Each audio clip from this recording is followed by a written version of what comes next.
Welcome दोस्तों। आप सभी का स्वागत है हमारे YouTube channel Rajendra nursing academy में। राजेंद्रा नर्सिंग एकेडमी में आप सभी का हार्दिक स्वागत है। आज अपन इम्पोर्टेंट टॉपिक्स पढ़ने वाले हैं।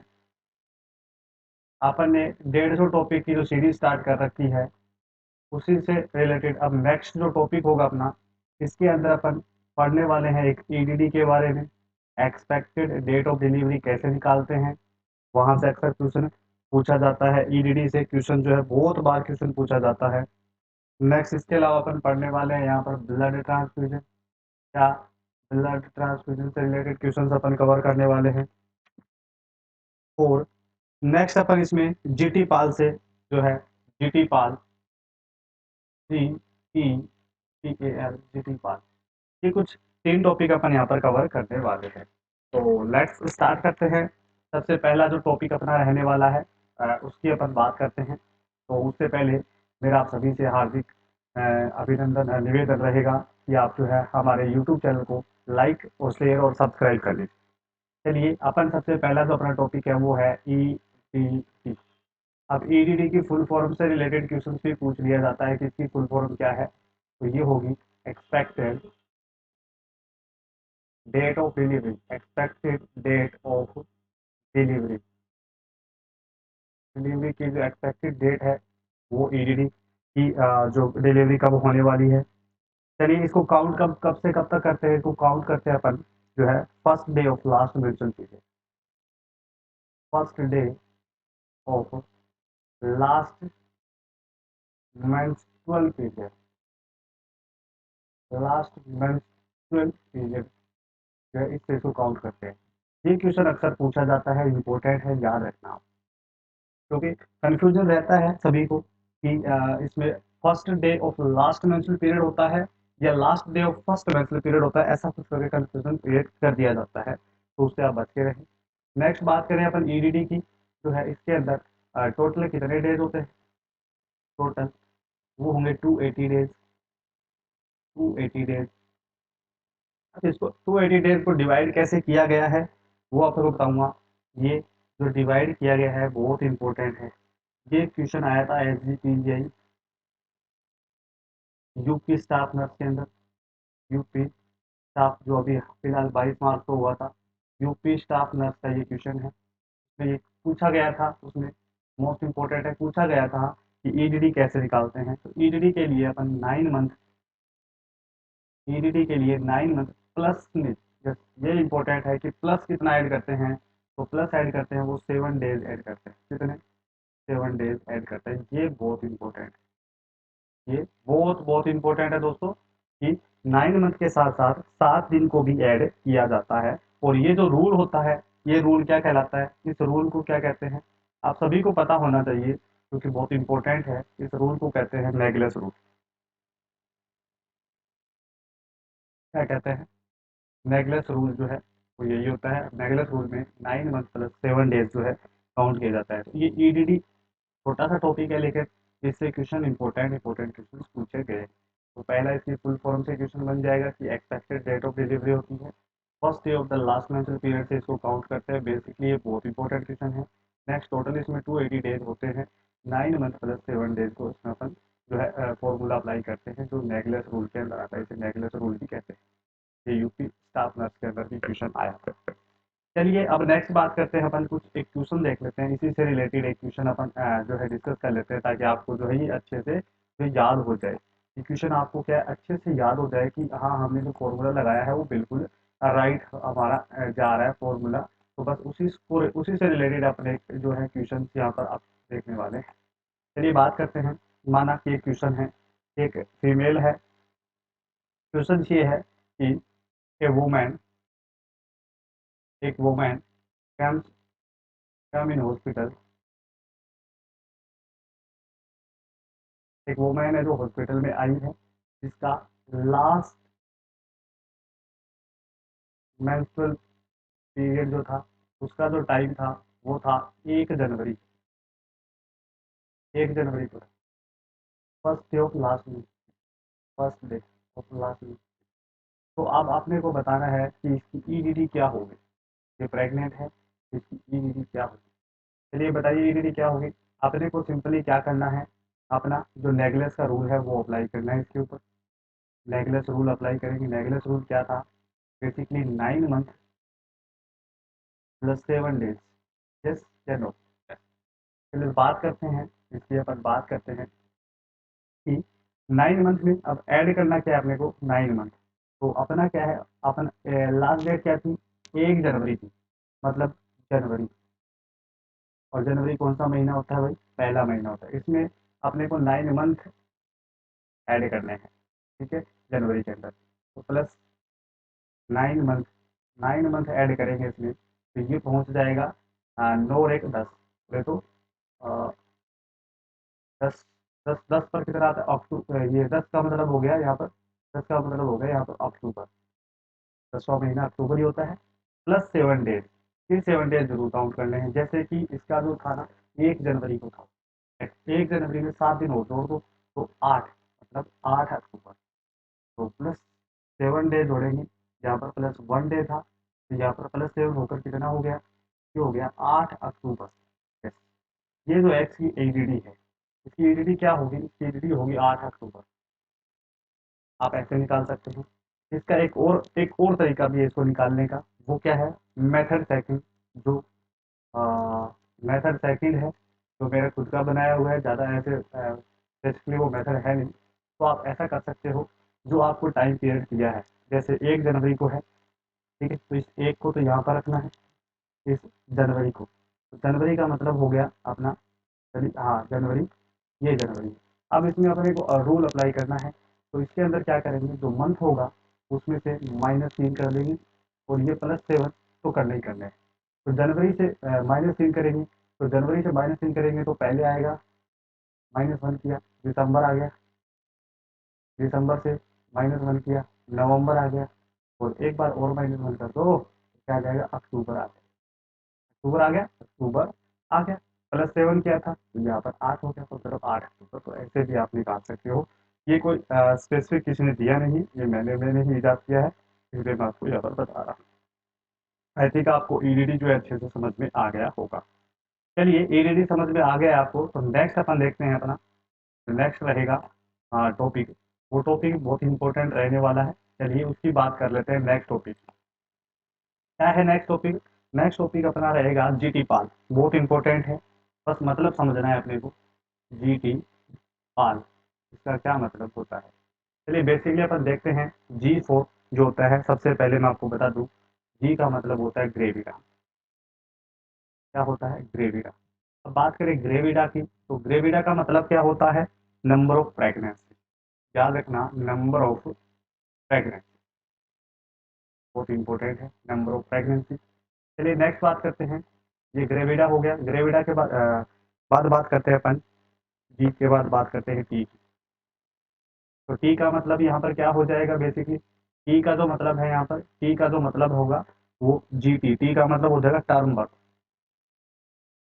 टर्म बर्थ, तो बेसिकली इसे क्या बोलेंगे, टर्म बर्थ हो जाएगा। तो इसको कहेंगे कि आफ्टर बर्थ, आफ्टर 37, 37 वीक के बाद वो टर्म हो जाएगा।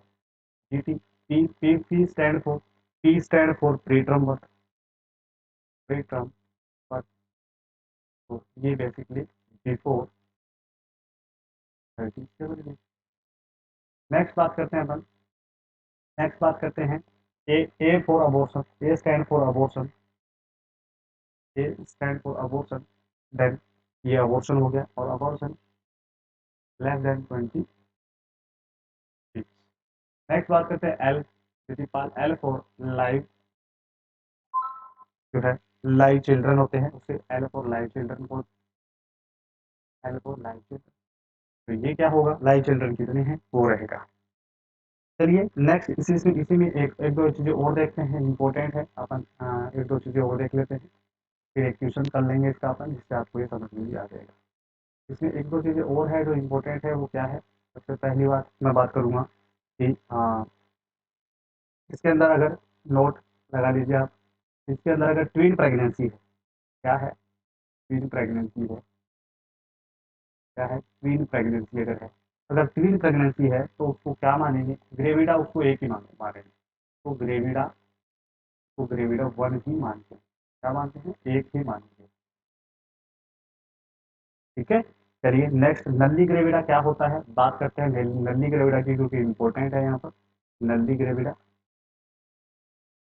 नल्ली ग्रेविडा नाम से ही पता चल रहा होगा, नल्ली का मतलब कभी प्रेग्नेंट नहीं हुई, never has been pregnant, never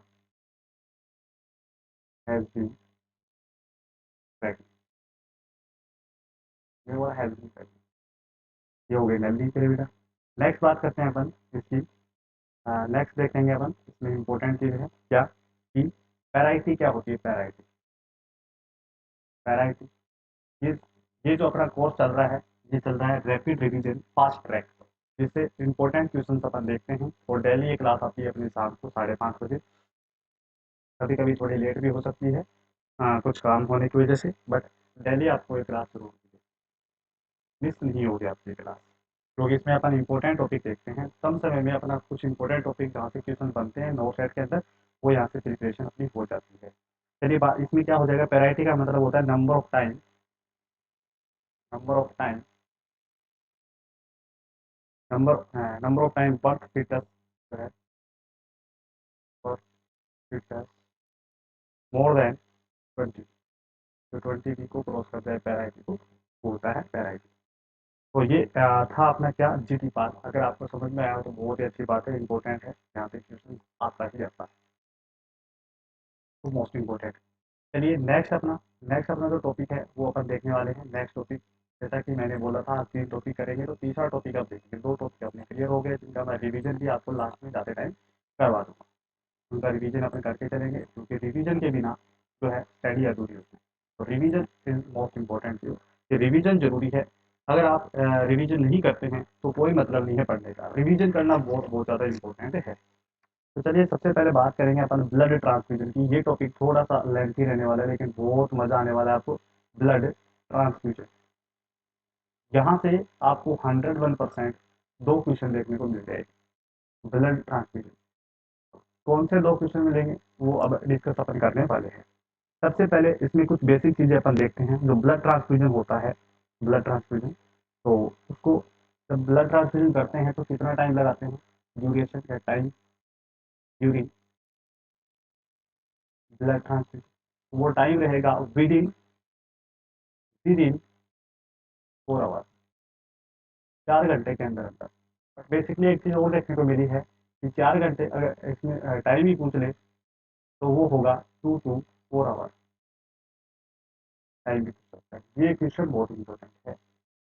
next, और क्या क्वेश्चन इंपॉर्टेंट है इससे, वो भी बात करते हैं कि इसको स्टोर कितने, ब्लड को जो है स्टोर स्टोर करते हैं तो कितना टेम्परेचर होता है, कितने टेम्परेचर पर, 2 to 2 degree to 6 degree centigrade पर। या कभी कभी आपको इसमें जो है देखने को मिल जाएगा क्या, 2 to 8 डिग्री सेंटीग्रेड भी देखने को मिल जाएगा। बेसिकली नेक्स्ट अपन इसके बारे में और देखते हैं क्या, कि इसको कितने दिन तक स्टोर कर सकते हैं, कितने दिन बताइए स्टोर कर सकते हैं इसको। तो वो स्टोर कर सकते हैं, तो वो कर सकते हैं अपन बेसिकली इसको 35 से 42 दिन तक अपन स्टोर कर सकते हैं, दिन तक इसको स्टोर कर सकते हैं। अब नेक्स्ट अपन देखेंगे इसी में ब्लड ट्रांसफ्यूजन के अंदर, कि जो ब्लड ट्रांसफ्यूजन जो होता है, अपन जो इसको बोलते हैं क्या, 1 ग्राम, 1 ग्राम हीमोग्लोबिन जो होता है, 1 ग्राम हीमोग्लोबिन का मतलब क्या होता है इसके अंदर, 1 ग्राम हीमोग्लोबिन में,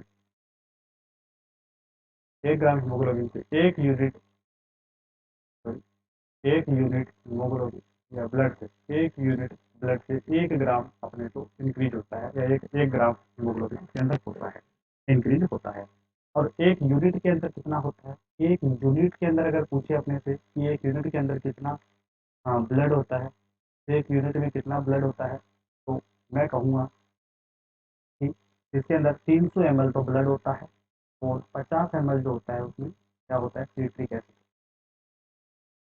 ठीक है, तो टोटल पूछे तो अपने को 350 बोल, 350 ml क्या होता है, ब्लड होता है, 1 यूनिट ब्लड रहेगा। चलिए नेक्स्ट अपन और इम्पोर्टेंट डाटा देखते हैं इसका, और इम्पोर्टेंट डाटा देखते हैं। थोड़ा स्क्रॉल डाउन कर लेता हूँ। हाँ, चलिए अब सबसे पहले अपन देखेंगे इसमें कि जो मोस्ट कॉमन एंटीकोगुलेंट है क्या, most common anticoagulant, anti sorry anticoagulant, most common जो एंटीकोगुलेंट है वो क्या होगा, मोस्ट कॉमन एंटीकोगुलेंट जो होगा वो होता है क्या, सीपीडी, सीपीडी।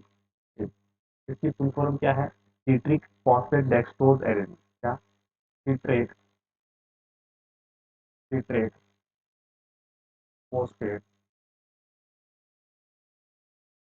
डेक्सट्रोज एडेनिन, ठीक है, ये बेसिकली देखने को मिलेगी। नेक्स्ट इसके अलावा और इम्पोर्टेंट चीज़ इसके अंदर, ये ब्लड बैंक में स्टोर किया जाता है, ये ब्लड बैंक में। नेक्स्ट अपन इसमें देखेंगे कि ये वो बात करते हैं कि हीमोग्लोबिन का लेवल, ब्लड में हीमोग्लोबिन का लेवल है तो कितना होना चाहिए, बात करें अपन कि प्रेग्नेंट के अंदर कितना होना चाहिए, सबसे पहले बात करते हैं अपन प्रेग्नेंट, प्रेग्नेंट के अंदर जो है कितना होना चाहिए, जो है मोर देन 11 ग्राम पर डेसीलीटर होना चाहिए। अगर इससे कम है, अगर इससे क्या है, हीमोग्लोबिन जो है वो कम है किससे, 11 ग्राम पर डेसीलीटर से, तो वो कहलाएगी एनीमिया, मतलब उसको एनीमिया है। ये इंपॉर्टेंट है यहाँ पर, ये बहुत इंपॉर्टेंट है कि एनीमिया कितने से कम होगा हीमोग्लोबिन तब एनीमिया कहेंगे। तो 11, अगर प्रेग्नेंट वोमेन की अगर बात कर रहा हूँ, प्रेग्नेंट वोमेन की अपन बात कर रहे हैं यहाँ पर, प्रेग्नेंट वोमेन अगर 11 ग्राम पर डेसीलीटर से कम है तो एनीमिया की कंडीशन, क्या है, एनीमिया की कंडीशन। नेक्स्ट बात करें अपन, यही चीज़ अपन देखेंगे किसमें, नियोनेट, नियोनेट के अंदर अपन देखते हैं तो नियोनेट के अंदर जो होता है नॉर्मली अपने कितना होना चाहिए, मोर देन 12 ग्राम पर डेसीलीटर होना चाहिए। अगर ये मोर देन नहीं है, क्या है, ये लेस देन है 12 ग्राम पर डेसीलीटर, तो उस कंडीशन में नियोनेट में क्या होगा, एनीमिया होगा, क्या होगा, एनीमिया होगा। तो ये इंपॉर्टेंट है, इसको याद जरूर रखना आप। नेक्स्ट बात करते हैं अपन, नेक्स्ट, तो नेक्स्ट अपन देखते हैं, मैं इसको जूम आउट कर रहा हूँ, तब तक आप चैनल को सब्सक्राइब कर लीजिए और बेल आइकन जरूर प्रेस कर देना ताकि आपको जो नोटिफिकेशन है वो सबसे पहले मिल सके जब हम यहाँ पर क्लास शुरू करेंगे। तो चलिए लेट्स स्टार्ट करते हैं अब आगे का अपना शानदार सेशन। तो इसमें क्या है, सबसे पहले बात करते हैं कि एक यूनिट जो प्लेटलेट है, एक यूनिट प्लेटलेट से, एक यूनिट प्लेटलेट से तो कितनी प्लेटलेट बढ़ सकती है, तो मैं बताऊं आपको, 5,000 से या 10,000 सेल पर एम एम क्यूब जो है वो क्या होगी, इंक्रीज होगी प्लेटलेट, कितनी, एक यूनिट प्लेटलेट। ठीक है, चलिए नेक्स्ट देखते हैं अपन, बात कर रहे हैं अपन प्लेटलेट की, प्लेटलेट की। चलिए प्लेटलेट के बारे में कुछ जानते हैं कि प्लेटलेट जो होती है, उसका जो स्टोरेज होता है वो अप टू 5 डेज, क्या स्टोरेज, स्टोरेज जो है अप टू 5 डेज, 5 दिन तक का होता है। नेक्स्ट इसके बारे में बोले अपन कि जो प्लेटलेट होती है क्या काम करती है, प्लेटलेट जो होती है वो एंटी कोगुलेंट का काम करती है, क्या, एंटी कोएगुलेंट का काम करती है, ठीक है, एंटी कोगुलेंट का काम करती है। नेक्स्ट बात करें कि प्लेटलेट, सॉरी, प्लेटलेट को स्टोरेज करने के लिए, सॉरी फॉर दैट, प्लेटलेट को स्टोर करने के लिए जो है एंटी कोगुलेंट का यूज किया जाता है जिसका नाम होगा सीट्रिक, सोडियम सीट्रेट, सोडियम। प्लेटलेट क्या काम करती है वो आप देखते हैं, प्लेटलेट जो होती है वो क्या करती है, ब्लड क्लोटिंग का काम, क्या, ब्लड क्लोटिंग का काम करती है, ब्लड को क्लोट करवाने का काम करती है, क्योंकि ये ब्लड क्लोटिंग का काम करती है। मानो ये क्या है, एक ब्लड वेसल्स है, चलिए बात कर लेते हैं, ये क्या है, एक ब्लड वेसल्स है, ये ब्लड वेसल्स है। माना इस ब्लड वेसल्स के अंदर क्या हो गया, यहाँ से ये ब्लड ब्लड वेसल जो है यहाँ से क्या होगी, ये रप्चर हो गई। जैसे ये ब्लड वेसल्स क्या होगी, ब्लड वेसल्स क्या होगी, रप्चर होगी। तो रप्चर होते ही क्या होगा, इस ब्लड वेसल से यहाँ से जो है ब्लीडिंग होगी, बिल्कुल। यहाँ से क्या होगी, ब्लीडिंग होगी। अब ये जो ब्लीडिंग है, इस ब्लीडिंग को रोकने का काम जो है वो किसका है, वो काम है प्लेटलेट्स का। यहाँ पर अपनी जो प्लेटलेट चलती रहती है और ये यहाँ पर क्या रफ देख कर यहाँ पर ये जम जाती है, ये प्लेटलेट यहाँ पर जम जाएगी और ये प्लेटलेट जमकर यहाँ पर क्या करती है, इसको क्लोज कर देती है, बंद कर देती है। तो ये काम है प्लेटलेट का। अगर ये प्लेटलेट जो है शरीर से, प्लेटलेट का कम देखो, प्लेटलेट जो है वो क्या हो जाए, कम हो जाए, प्लेटलेट कम होगी तो ये यहाँ से क्या होगी, इस ब्लड जो बाहर निकल रहा है, ब्लड जो बाहर जा रहा है तो उसको रोक नहीं पाएगी। तो ब्लड को नहीं रोक पाएगी तो ये क्या होगा, ये ब्लड जो है, ब्लड जो है वो बाहर चला जाएगा, ब्लड बाहर चला जाएगा तो क्या कर देगा, हाइपोवोलेमिक शॉक, हाइपोवोलेमिक शॉक की कंडीशन में चला जाएगा पेशेंट, हाइपोवोलेमिक शॉक की कंडीशन में चला जाएगा पेशेंट।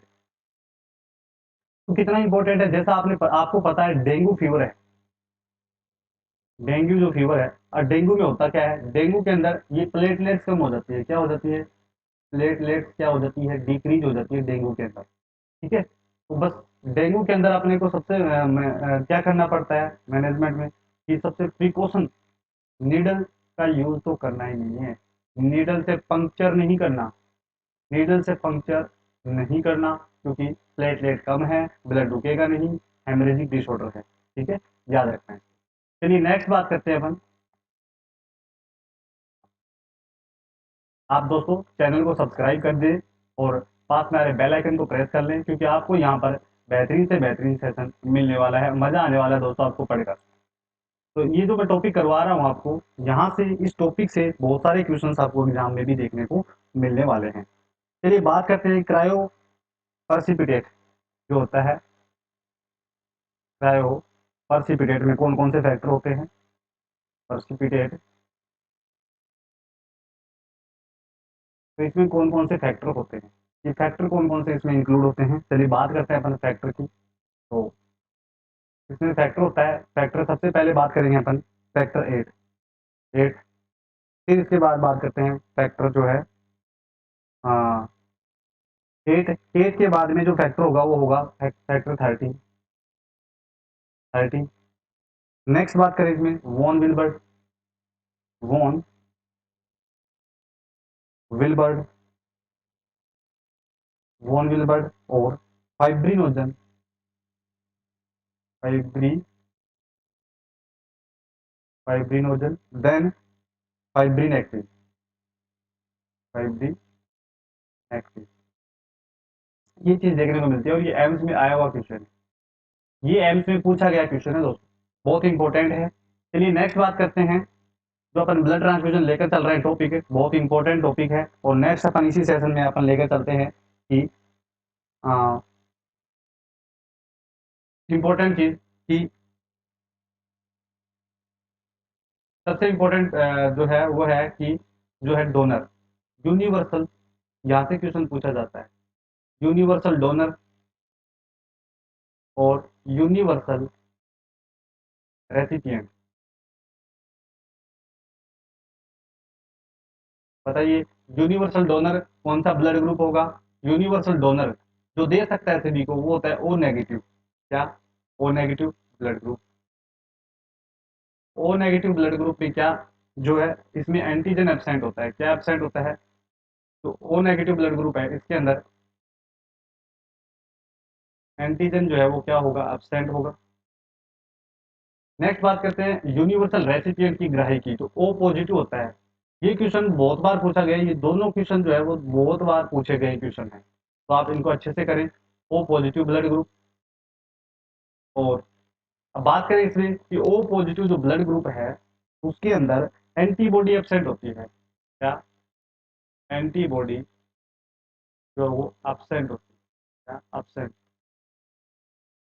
चलिए और इंपॉर्टेंट चीज देखते हैं अपन, ये क्वेश्चन बन रहा था मैंने आपको बता दिया है, पार्कलैंड फॉर्मूला आपको याद होना चाहिए, क्या, पार्कलैंड जो फॉर्मूला है वो आपको याद होना चाहिए, फॉर्मूला बहुत इंपॉर्टेंट है, बर्न पेशेंट में काम आता है, बर्न पेशेंट में मैंने यहाँ पर बता दिया इसको, क्योंकि पार्कलैंड बर्न पेशेंट में कैसे, फ्लूइड को कैलकुलेशन करने के लिए 4 ml into total body surface area और into body weight,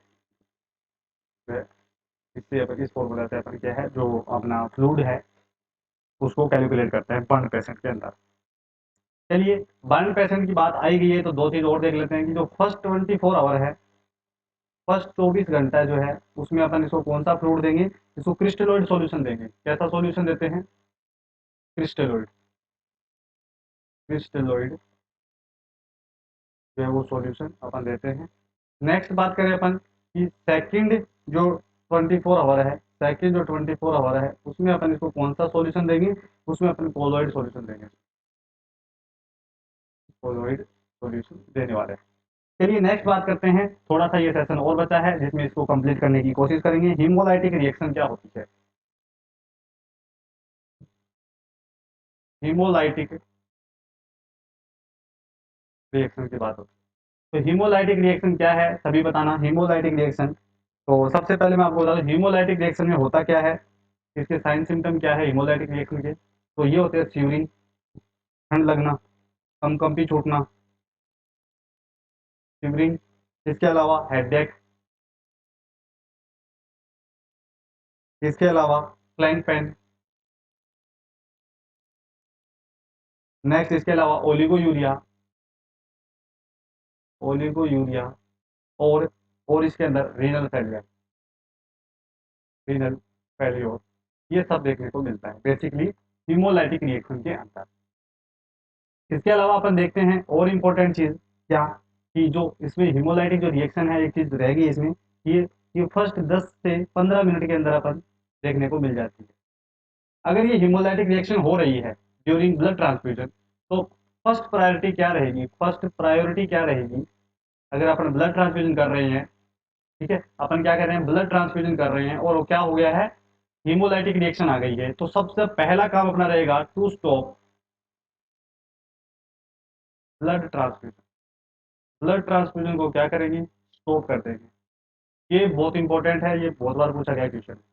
next step क्या करेंगे अपन, क्या करेंगे next step, run to normal saline in vein, vein में नॉर्मल सेलाइन जो है पुश करेंगे। ये इंपॉर्टेंट है। चलिए इसका लास्ट हिस्सा देखते हैं अपन, जो बहुत इंपॉर्टेंट रहने वाला है, एग्जाम के पर्पज से बहुत ज़्यादा इंपॉर्टेंट रहने वाला है। तो आप सभी को जो है इसके बारे में पूरा नॉलेज होना चाहिए, क्योंकि अब देखते हैं अपन इसकी कॉम्प्लिकेशन क्या देखेंगे, अपन इसके कॉम्प्लिकेशन देखेंगे क्या क्या कॉम्प्लिकेशन जो है आते हैं ब्लड ट्रांसफ्यूजन में। तो कॉम्प्लिकेशन देखते हैं, सबसे पहले इंपॉर्टेंट है कॉम्प्लिकेशन। चलिए कॉम्प्लिकेशन में सबसे पहला कॉम्प्लिकेशन होगा सर्कुलेटरी ओवरलोड। पहला जो है वो है सर्कुलेटरी ओवरलोड। चलिए सर्कुलेटरी ओवरलोड को कैसे डिफाइन करेंगे, बात करते हैं सर्कुलेटरी ओवरलोड की। तो इसके अंदर जो होता है सर्कुलेटरी ओवरलोड में, ये कब होगा ओवरलोड, जब ब्लड ट्रांसफ्यूजन जो है बीटी मोर देन होगा क्या, 4 आवर, तब होगा। चलिए इसमें क्या क्या, इसमें जो है सर्कुलेटरी ओवरफ्लो ओवरलोड में क्या क्या देखने को मिलेगा, कफ, डिस्पनिया, कफ हुआ, डिस्पनिया हुआ, चेस्ट पेन हुआ, चेस्ट पेन हुआ, इसके अलावा वीजिंग। ये जो वीजिंग है ये किसका क्लिनिकल फीचर है भाई, वीजिंग जो है ये अस्थमा का, याद रखना, अस्थमा का, सीओपीडी का, ब्रोंकाइटिस का ये क्लिनिकल फीचर है, बट अस्थमा का है मोइन, तो याद रखना ये अस्थमा का है। नेक्स्ट बात करेंगे अपन इसी में ही, नेक्स्ट अपन देखेंगे, ये तो वीजिंग हो गया, इसके अलावा इसमें जो है अपने को टैकीकार्डिया, इसके अलावा जो है टैकीकार्डिया, इसके अलावा इसमें और क्या, टैकीकार्डिया के अलावा बात करें अपन हाइपरटेंशन, हाइपरटेंशन के बाद बात करें अपन यहाँ पर बाउंडिंग पल्स। ये सारी चीज़ अपने को दिखेगी किसमें, ये सारी चीज़ अपने को देखने को मिलेगी सर्कुलेटरी ओवरलोड के अंदर। और एक और इम्पोर्टेंट चीज़ इसमें देखेंगे अपन, इसकी तो प्रायोरिटी एक्शन है, प्रायोरिटी नर्सिंग एक्शन, प्रायोरिटी जो नर्सिंग एक्शन है, नर्सिंग एक्शन वो क्या रहेगा, प्रायोरिटी नर्सिंग एक्शन क्या रहेगा। चलिए बात करते हैं प्रायोरिटी नर्सिंग एक्शन की, तो वो रहेगा slow the rate of slow the rate of blood transfusion की जो रेट है उसको स्लो करना है, स्टॉप नहीं करना। चलिए नेक्स्ट, ये था पहला। नेक्स्ट बात करते हैं, जो नेक्स्ट है अपना वो है आयरन ओवरलोड।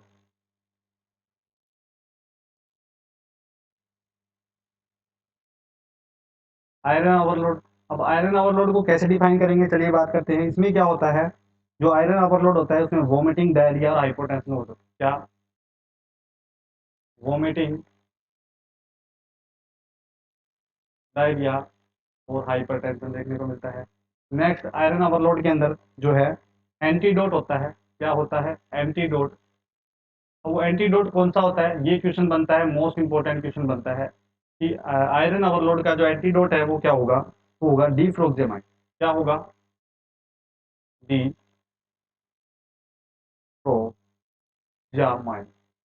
डीफ्रोक्सामाइन जो है क्या होगा, ड्रग ऑफ चॉइस होगी, सॉरी एंटीडोट होगा। एंटीडोट होगा किसका? आयरन ओवरलोड का। और इसको देते कैसे हैं? इसको देंगे आईवी या तो, या इसको देंगे सबक्यूटेनियस। रूट है इसका देने का, आईवी या सबक्यूटेनियस। चलिए नेक्स्ट बात करते हैं इसी में ही। नेक्स्ट अपन देखते हैं कि इसके अंदर क्या है, डेफ्रोक्सामाइन देने के बाद जो है रेड कलर का यूरिन देखने को मिलेगा। रेड कलर यूरिन देखने को मिलता है। ये रेड कलर का यूरिन और किसमें भी देखने को मिलता है, रिफाम्पिसिन में मिलता है। रिफाम्पिसिन, जब एंटी ट्यूबरकुलर ड्रग देते हैं रिफाम्पिसिन में भी ये देखने को मिलता है। ये क्वेश्चन भी पूछा गया क्वेश्चन है। चलिए नेक्स्ट बात करते हैं और क्या क्या इसमें देखने को मिले। थर्ड की बात करते हैं। थर्ड की, तो थर्ड है इसमें हाइपोकैल्सीमिया। याद रखना आप, हाइपोकैल्सीमिया। हाइपोकैल्सीमिया और क्या, हाइपोकैल्सीमिया के अलावा हाइपरकैलेमिया। Hyperkalaemia, hyperkalaemia. नेक्स्ट, ये इंपॉर्टेंट चीजें हैं। पांचवा जो है citrate toxicity. Citrate toxicity, citrate toxicity. और इससे क्या होगा, मेटाबॉलिक, मेटाबॉलिक एल्कैलोसिस होगा सीट्रेट। तो ये है, ये था ब्लड ट्रांसफ्यूजन। ये ब्लड ट्रांसफ्यूजन से बनने वाले कुछ क्वेश्चन थे इंपॉर्टेंट। चलिए अब अपन जो है स्टेप बाय स्टेप एक बार रिवीजन कर लेते हैं, क्योंकि बिना रिवीजन के तो कोई मतलब नहीं है पढ़ाई करने का। अगर आपने रिवीजन नहीं किया तो कोई मतलब नहीं है आपका पढ़ाई करने का। तो चलिए रिवीजन कर लेते हैं। सबसे पहले अपन रिवीजन करते हैं। अपन सबसे पहले पढ़ रहे थे कि आज अपन जो पढ़ने वाले थे वो था ईडीडी और blood transfusion and GT PAL. चलिए सबसे पहले ईडीडी देख लेते हैं। Expected date of delivery, first day of the last menstrual period. इस ऐसे काउंट करते हैं। टोटल 280 दिन का होता है। इसको अपन जो है 9 मंथ प्लस 7 डेज नेगलेस रूल से काउंट करते हैं। 9 मंथ प्लस 7 डेज नेगलेस रूल से इसको काउंट करते हैं। चलिए नेक्स्ट बात करते हैं अपन जो है, नेक्स्ट बात करते हैं अपन इसकी। क्वेश्चन था कि एक वुमेन है जो हॉस्पिटल में आई है, जो प्रेग्नेंट है, जिसका फर्स्ट डे जो था लास्ट मंथ का वो 1 जनवरी था। तो ईडीडी कैसे काउंट करेंगे, मैंने दो दो तरीके बताए आपको ईडीडी काउंट करने के। दो मेथड मैंने यहाँ पर बता रखे हैं। अब दोनों मेथड में कौन सा भी अप्लाई कर लो, ये मेथड भी इंपॉर्टेंट है। 9 मंथ प्लस 7 डेज ऐड कर दो, या फिर जो मंथ है उसमें से -3, जो मंथ आपका आया है उसमें से -3 कर प्लस 7 डे जोड़ दो, वो इंपॉर्टेंट है। चलिए नेक्स्ट, नेक्स्ट स्लाइड में चलते हैं। अब अपन देखेंगे क्या, नेक्स्ट जो टॉपिक था अपना GT PAL. G for gravida होता है number of pregnancy, T for term birth after 37 week, and P for preterm birth before 37 week, A for abortion less than 20 week, and L for live children, जो count करते हैं। Most important इसमें क्या था, note था, twin pregnancy अगर है तो उसको ग्रेविडा एक ही मानेंगे। नल्ली ग्रेविडा का मतलब कभी प्रेग्नेंट नहीं होने वाली, और पैराइटी का मतलब होता है नंबर ऑफ टाइम फिटस जो क्रॉस करता है 20 वीक ऑफ प्रेगनेंसी जो क्रॉस करता है उसे कहते हैं पैराइटी।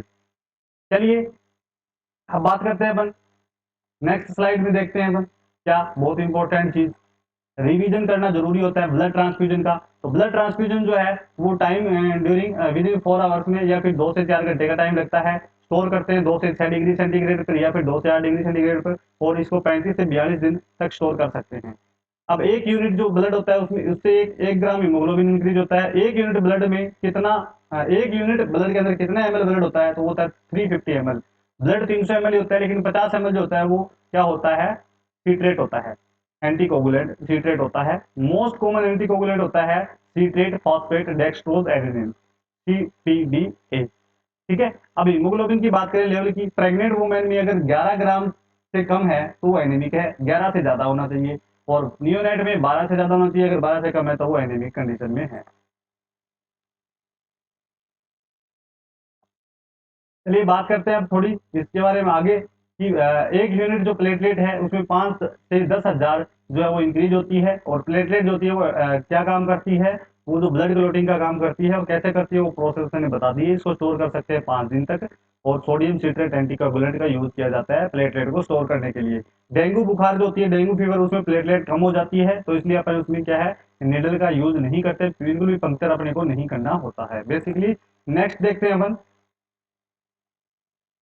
नेक्स्ट देखते हैं अपन इसमें क्या, यस, क्रायो प्रेसिपिटेट जो है फैक्टर 8, फैक्टर 13 और वोन विलबर्ड और फाइब्रिनोजन एंड फाइब्रिनेक्टिन, ये सारे जो होते हैं ये क्या क्रायो प्रेसिपिटेट होते हैं।